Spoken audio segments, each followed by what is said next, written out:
Ya. Jelas Ustaz. Lagi. Hari ni kita nak belajar tentang sam'iyat. Jadi mula-mula kita tengok dulu apa itu pengertian sam'iyat. Sam'iyat adalah perkara-perkara ghaib. Perkara-perkara ghaib yang tidak dapat dilihat dengan mata kasar atau tidak dapat dipikir dengan akal fikiran. Ia hanya diketahui melalui Al-Quran dan As-Sunnah. Jadi pengertian dia yang kita kena tahu ya ada 5 benda. Sam'iyat ni apa dia? Yang pertama, perkara-perkara ghaib. Dia bukan perkara-perkara yang nyata. Dia perkara ghaib, bukan nyata boleh nampak elok. Perkara ghaib. Yang kedua, tidak dapat dilihat dengan mata kasar. Maksudnya dia tak boleh tengok dengan mata kasar kita. Macam kita tengok meja, kita tengok kursi, kita tengok laptop, kan? Yang tu kita boleh lihat dengan mata kasar, mata kita ni. Tapi sam'iyat ni tak boleh tengok. Dia tahu perkara ghaib, dia tak boleh dilihat dengan mata kasar. Yang ketiga, dia tak dapat dipikir dengan akal fikiran. Angin, kita angin kita tak dapat lihat dengan mata kasar, tapi kita dapat fikir. Ibu Abi sana Ustaz. Ami pun orang jago lah tu. Tapi sam'iyat ni tak dapat dipikir dengan akal fikiran. Kita tak boleh nak fikir. Jadi macam mana kita nak tahu benda sam'iyat ni? Kita dapat tahu dengan 2 benda. Yang pertama melalui Al-Quran, yang kedua melalui sunnah Nabi ataupun hadis Nabi, perkataan Nabi. Jadi tak ulangi lagi 5 benda. Perkara ghaib tak dapat dilihat dengan mata, tak dapat dipikir oleh akal fikiran kita. Lepas tu boleh tahu melalui Quran ataupun melalui sunnah. 5 benda ni. Tak lagi Ustaz nak suruh hafal ni. Ustaz akan soal seorang-seorang. Ustaz kat yang dan lah. Mungkin Ustaz akan soalkan mic tu. Ustaz tanya apa itu sam'iyat. Jadi itu kena ingat lah. Kita tak belajar banyak. Kita nak belajar sedikit tapi semua boleh dapat. Baik. Dalil dia. Dalil tentang kewajipan sam'iyat ni, beriman ke sam'iyat ni banyak. Antara dia yang popular, dalil yang popular sebab dia depan dekat dalam Quran. Dalam surah Al-Baqarah ayat 3. Kita ingat ayat surah Al-Baqarah, Alif Lam Mim. Zalikal kitabul la raiba fihi hudal lil muttaqin. Ayat ketiga tu allazina yu'minuna bil ghaib. Yang ni dalil dia. Allazina yu'minuna bil ghaib. Orang-orang yang beriman dengan perkara ghaib. Dalil dia. Allazina yu'minuna bil ghaib. Allazina ni orang-orang yang, yu'minuna ni maksud beriman. Bi ni dengan, al-ghaib perkara-perkara ghaib. Jadi ni dalil untuk perkara sam'iyat. Lepas ni Ustaz tanya dalil, bukan dalil bukan sam'iyat. Itu pun dalil yu'minuna bil ghaib. Okey. Yang ketiga, poin yang ketiga, Allah Subhanahu Wa Taala yang Maha berkuasa menjadikan perkara-perkara sam'iyat. Perkara-perkara sam'iyat ni dijadikan oleh Allah dengan pengetahuan dan kekuasaan yang tidak terbatas. Allah Subhanahu Wa Taala menjadikan apa sahaja yang dikehendakinya. So sekarang ni dalam masa 5 minit ente hafal 2 benda. Yang pertama pengertian sam'iyat, yang kedua dalil dia. Kejap lagi Ustaz tanya. Okey, boleh tak? Okey, boleh. Boleh. Hafal masa 5 minit. Baik, okey, 11.40 Ustaz akan soal seorang-seorang yang mana minta onkan video payah Ustaz tengok. Okey, yang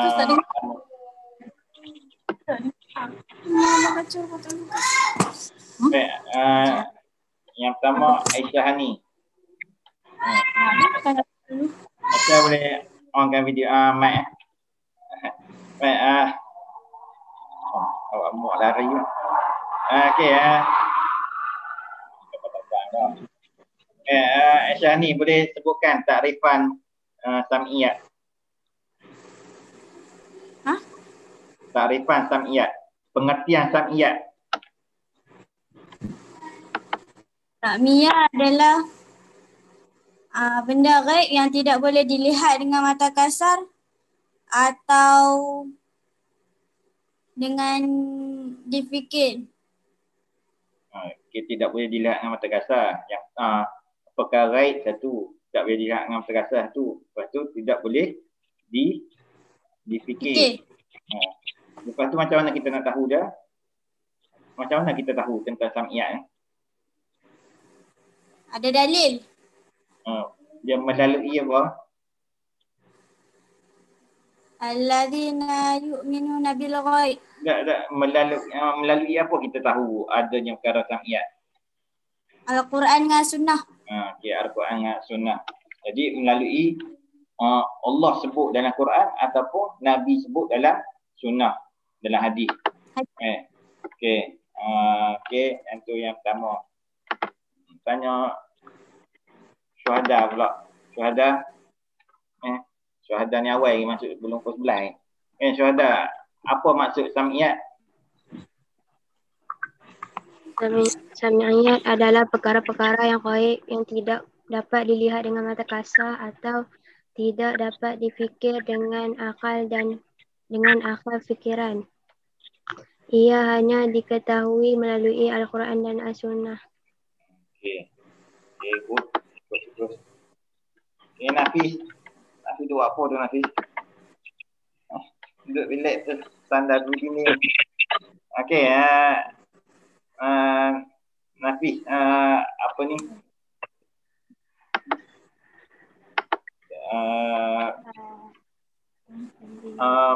Bagi dalil tentang sam'iyat.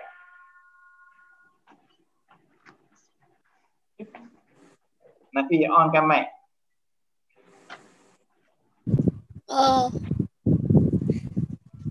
Allazina yu'minuna bil ghaib. Okey, allazina yu'minuna bil ghaib. Okey. Dalam surah apa tu? Dalam surah Al-Baqarah. Ayat ke? 3. Okey, ayat ketiga. Tanya Fahim pula. Fahim? Jami Fahimuddin. Sebutkan dalil sam'iyat.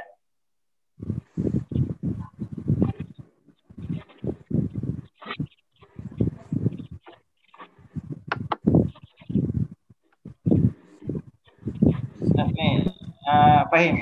Okay. Sebutkan dalil ke sebutkan yang Dalil nombor 3 ke nombor 2? Allazina yu'minuna bil ghaib, surah Al-Baqarah ayat ketiga. Okay, sebutkan maksud dia. Maksud lagi ayat tu.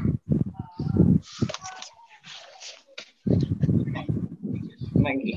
Tak payah lah.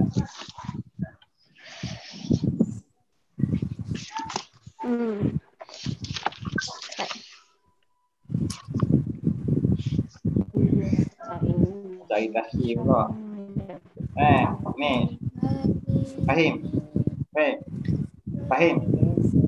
Allazina yu'minuna bil ghaib, maksud dia orang-orang yang beriman dengan perkara gaib. Sebut. Orang-orang yang beriman dengan perkara-perkara yang gaib. Okey, Mukhlis. Mukhlis, sebutkan pengertian sam'iyat. Sam'iyat adalah perkara-perkara yang gaib yang tidak dapat dilihat oleh mata kasar dan tidak dapat dilihat, tidak dapat difikir dengan akal fikiran.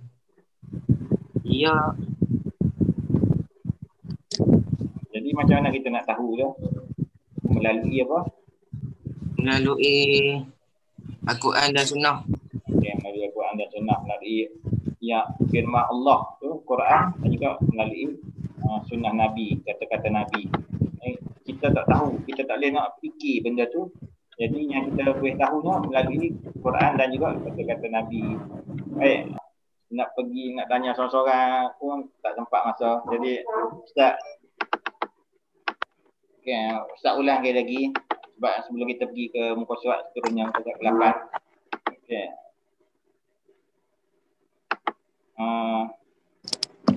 Apa ni?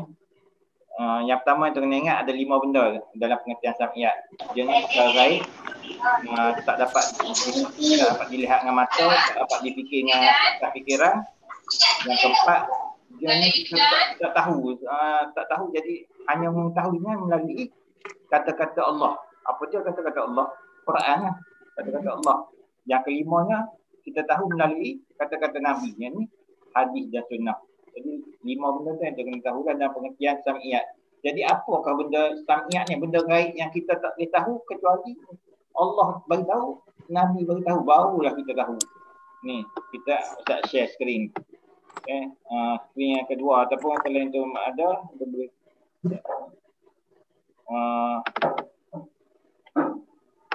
kalau yang tu ada, kita boleh tengok muka surat 8. Dalam muka surat 8 bahagian atas tu, boleh nampak tak screen ni? 9 perkara sam'iyat Nampak Ustaz. Nampak. Okey, 9 perkara sam'iyat. Nampak Ustaz. Okey. Yang pertama sekali perkara sam'iyat tu, kalau Nampak ada yang ada masalah tak nampak tu, boleh tengok kat buku teks muka surat 8. Sepatutnya boleh nampak. Kalau tak nampak juga, tengok kat buku teks muka surat 8. Okey, yang pertama sekali adalah pahala. Kita tak tahu pahala ni macam mana apa semua, kecuali lah selepas Allah utuskan Rasul, Allah turunnya Quran, baru kita tahu adanya pahala. Adanya balasan. Apa dia pahala-pahala ni? Balasan untuk orang-orang yang melakukan kebaikan. Kita tak tahu, kita tak boleh nak fikir tentang pahala ni kecuali selepas Allah dan Rasul bagi tahu melalui Quran dan hadis. Yang keduanya, lawan bagi pahala adalah dosa. Kita tak tahu tentang adanya balasan untuk orang yang buat jahat ni. Yang ni dinamakan dosa. Ismun, zambun. Dalam Quran kita sebut ismun, ada sebut zambun. Jadi dosa tu. Jadi kita tak tahu kecuali selepas turunnya Quran dengan hadis Nabi tentang dosa. Yang ketiga, alam barzah. Kita tak tahu bahawanya selepas kita mati ni, alam dunia ni ada satu alam namanya alam barzah. Yang ni alam kubur. Alam kubur. Perpindahan kita selepas keluar daripada alam dunia. Jadi kita tak tahu benda tu. Benda sam'iyat tu, benda gaib.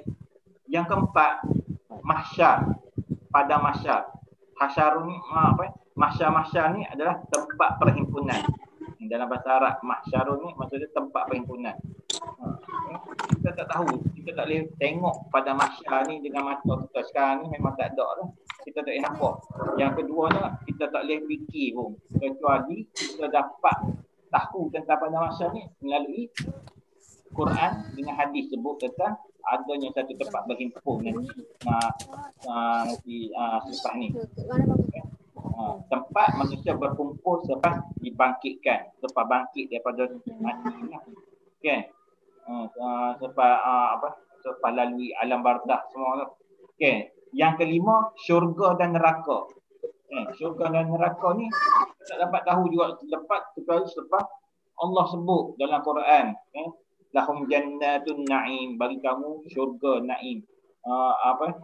Fi nari jahannam, akan berada dalam neraka jahannam. Kita tak tahu bulan tu. Lepas Allah sebut, lepas Nabi sebut, baru kita tahu ada syurga, ada neraka. Apa syurga dan neraka ni? Adalah ganjaran bagi mereka yang taat dan juga mereka yang ingkar ataupun kufur dengan perintah Allah. Okay. Dan yang keenam, perkara sam'iyat adalah malaikat. Okay. Kita pun tak tahu adanya satu makhluk yang yang diciptakan Allah, yang dijadikan daripada cahaya, yang taat beribadat pada Allah dengan tugas-tugas tertentu macam ni, kecuali selepas turunnya wahyu daripada Quran dan juga Nabi sebut dalam sunnah ataupun hadis. Begitu juga dengan jin. Kita tak tahu adanya tentang jin, sebab jin pun perkara gaib juga yang kita tak dapat fikir dengan akal fikiran kita, kecuali sebab Allah sebut. Sampai ada satu surah juzuk ke-29 surah Al-Jin, sebut tentang cerita jin. Jadi baru kita tahu ini ada satu makhluk yang dijadikan daripada api yang kita tak dapat lihat, nama dia jin. Okay. Nombor 8, mizan. Juga kita tak tahu, kita tak dapat tengok, kita tak dapat fikir kecuali selepas diberitahu bahawa adanya mizan. Apakah benda mizan ni? Mizan ni adalah alat penimbang. Alat penimbang, kita nak timbang pahala lagi berat ke, dosa lagi berat. Nak masuk syurga ke, nak masuk neraka, kena timbang dulu. Apa ni? Dan yang ke-9, sirak. Sirak ni apa benda? Sirak ni adalah titian. Titian yang mana kita nak tuju ke syurga. Tapi kalau tersilap langkah, kita akan masuk ke dalam neraka. Sirak ni. Jadi kita pun tak tahu. Kalau tak ada firman daripada Allah dan juga tak ada hadis Nabi sebut tentang sirak ni. Jadi tu ada 9 benda lah yang dengan 10 lah syurga dan neraka tu. Nombor 5 tu satu syurga dan neraka. Jadi ada 10 benda yang itu kena hafal. Yang ni minggu depan kerja rumah itu adalah hafal ni. Ustaz tadi minggu depan Ustaz tanya mahsyar tu apa? Itu pun kata mahsyar ni adalah alat penimbang. Salah lah. Jadi kena hafal. Mahsyar ni tempat berhimpun. Tempat berhimpun selepas bangkit. Daripada selepas bangkit. Selepas malaikat Israfil tiup sangkakala tu bangkit tu akan berkumpul di padang mahsyar. Bila Ustaz tanya apakah benda nama alat penimbang amalan, itu pun boleh jawab mizan. Jangan duk jawab barzah pula. Kena hafal. Sajalah untuk awal ni. Jadi itu mengingat 3 benda. Yang pertama takrifan, yang kedua dalil, yang ketiga perkara-perkara tangiat dan juga apa maksud dia.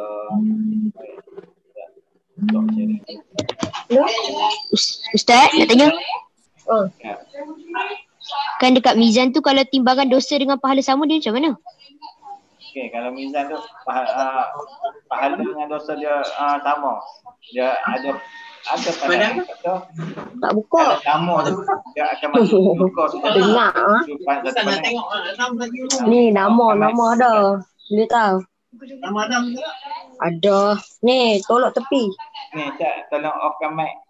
Sebab kita tak dengar. Sebab benda penting juga ni. Fahim tanya. Bagus yang tanya. Okey. Yang pertamanya tadi ada beberapa pandangan lah ulama. Yang pertama ada ulama yang kata kalau sama ataupun lebih ataupun sama ataupun lebih pahala daripada dosa, maka akan masuk syurga. Itu pandangan ulama lah. Kalau sama pun Allah akan masukkan dalam syurga. Itu yang pertama. Yang kedua tu ada pandangan kata kalau sama tu dia kena dia termasuk dalam golongan al-a'raf yang kena menunggu masa untuk masuk syurga. Dia kena tunggu dulu. Dilambatkan sekejap. Ada juga pandangan yang kata bila dia sama dia kena minta syafaat. Syafaat Quran, syafaat Nabi. Dia kena jadi dia ada 2 pandangan lah. Sama dia boleh masuk syurga terus ataupun kena menunggu dulu. Pandangan lah. Tapi kalau lebih pahala masuk tu tak ada khilaf lah. Dia kalau yang sama tu dia ada khilaf. Ni ada soalan lain tak? Terima kasih Ustaz. Terima kasih Ustaz. Ya, sama. Okay, kalau tak ada apa-apa soalan kita akan berhenti kat sini. InsyaAllah terima kasih. Pak Fahim tanya soalan bagus juga lah dia. Sebab apa yang dalam buku teks tu dia hanya sikit je. Uraian dia tu penting. Macam Fahim tanya tu uraian dia tu. Yang tu kita kena faham betul. Kita faham ni bukan untuk jawab exam. Kita faham ni untuk kita guna lah. Kita mantapkan akidah kita belajar akidah ni nak bagi kuatkan iman kita, kepercayaan kita supaya tak koyak. Yang tu sajalah daripada Ustaz untuk hari ni. Kalau ada apa-apa persoalan, ada yang tak faham semua boleh PM. Macam matematik ada 2-3 orang pelajar yang dia belum faham betul-betul tentang pola nombor. Jadi dia ajar ni. Ustaz akan kumpulkan 2-3 orang ni buat satu grup untuk buat satu lagi pembelajaran khusus lah kat dia orang. Sama juga macam akidah ni. Akidah ni Pak itu dah belajar pun. Yang PKK semua dapat 8A, 7A ni. Hebat lah. Kita ada MDK yang sebelum tu yang 8E ramai apa. Jadi Anton ni hebat-hebat dah belajar agak. Kita ni mungkin tak ada salah, dan kalau ada juga kita tanya lepas-lepas ni lah. Okay, dah pukul 12 dah. Ucap terima kasih kepada semua yang hadir.